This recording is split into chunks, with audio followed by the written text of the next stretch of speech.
There's no such thing, unfortunately, more a fact.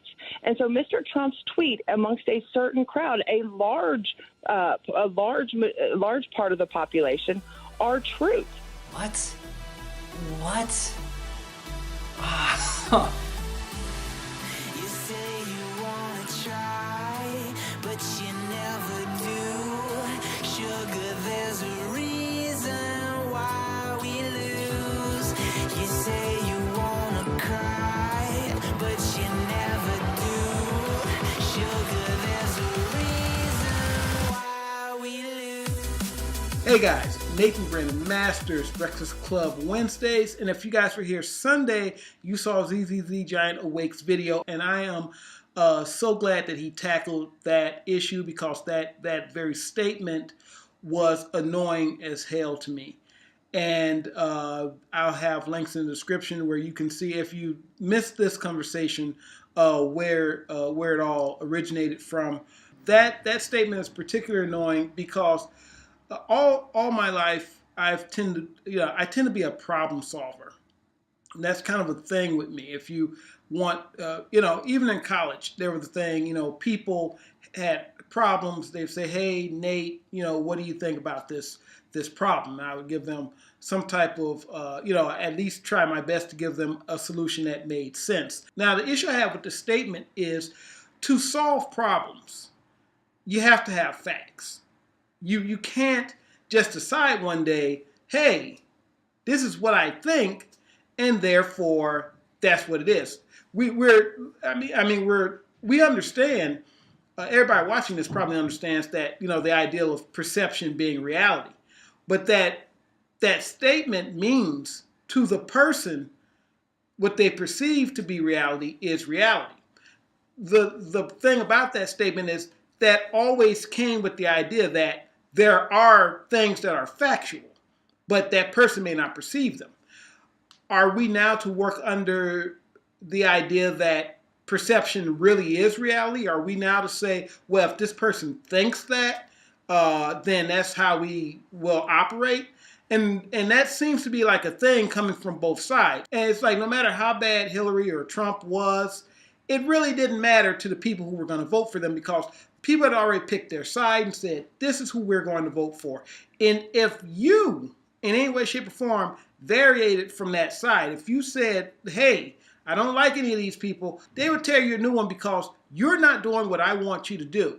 And what I want you to do is this. And it doesn't matter whether it's good or bad. And the worst part about this, the biggest part about this is, we are now seeing, and this is something that we've always known, that a lot of people have actually known for a long time, that our media is, has its own ideas that they want to push on us, and, their own morality or lack thereof, and their own political views that they want to push on us, whether that's the mainstream liberal, left-leaning view, or the Fox News, alt-right news sources wanting to push a right-wing view.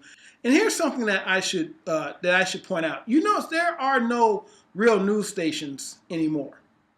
It's like it's like everybody is like a commentary. The news might as well be YouTube. I mean, it's like everybody has a commentary channel with extended news coverage. There's no actual news coverage anymore where, maybe the local stations, everybody else, the coverage is, all the big players, the coverage is, this has to fit my ideology or we don't talk about it. So there need not be facts unless the facts fit our ideology.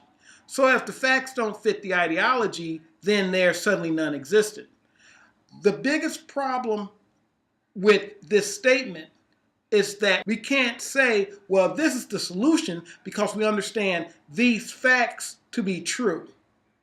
And if we can't understand these facts to be true, then every solution has to come with, well, does this fit into XYZ ideology? It doesn't matter if it's helpful. It doesn't matter if it's right. It doesn't matter if it's the thing to do. It only matters what ideology is hot on the street. It's like, if this is hot on the street, that's what we're going to do. The only thing you get are lies and half-truths. And if you point out, well, this thing is what we know to be true, then you're kind of like poo-pooed. You're like, okay, well, get that shit out of here, because this doesn't really fit what we're talking about. This doesn't really fit the game we're playing. And This is when you realize that the game that's being played is a game that there's no winner. Okay? That winner's not you, that winner's not me, that winner's not anybody on our level. It's somebody way up there that's going to win. And, it's just like news stations that are owned by one person. And that one person owns a left-leaning news station and a right-leaning news station. Doesn't really matter who wins because, again, we all lose. But they win. That person wins. This goes back to, I did a video the other day about BuzzFeed. BuzzFeed's whole thing is, hey, we don't like cis white men. That's their whole thing. Cis white men are bad.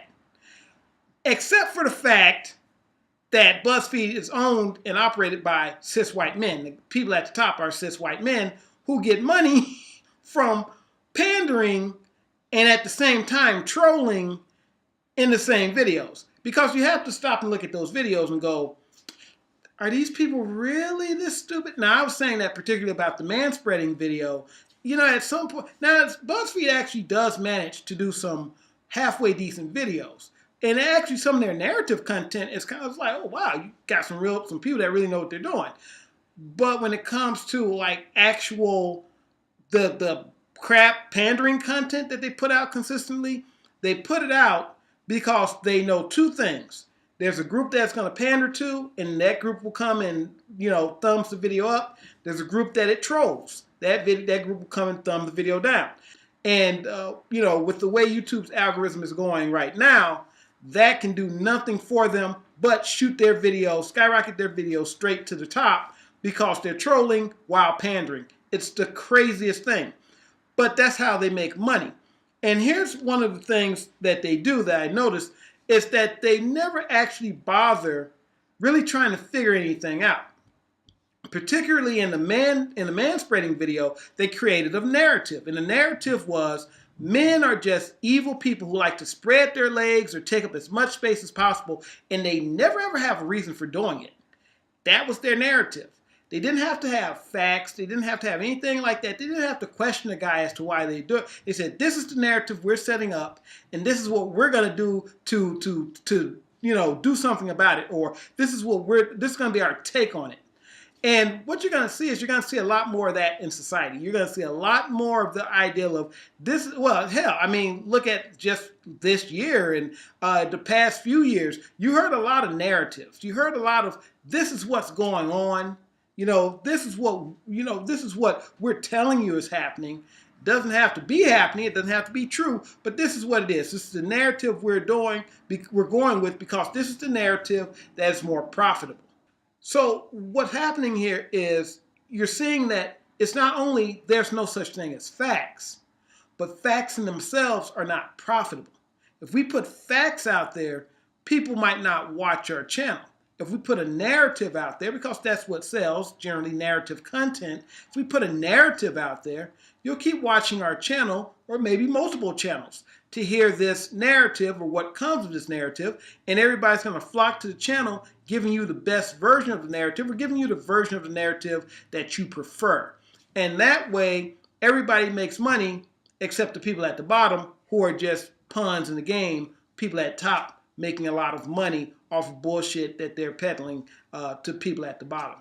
So, yeah, that's life in America and probably the world. It seems like it's life in Canada and some other places as well. So you have a lot of groups out there that are doing the same thing. They're peddling a narrative, making a little bit of money off that narrative, money that you don't get or I don't get. We don't see any of that money, but they'll gladly use us to promote various narratives. And that's how things are going right now. So, yeah, I guess when you're making money off of lies and half-truths, there really are no such things as facts. So, all right, guys. Nathyn Brennan Masters Breakfast Club Wednesdays. Tomorrow, we got Bionic Dance in the house. You guys take it easy and... like I do right now.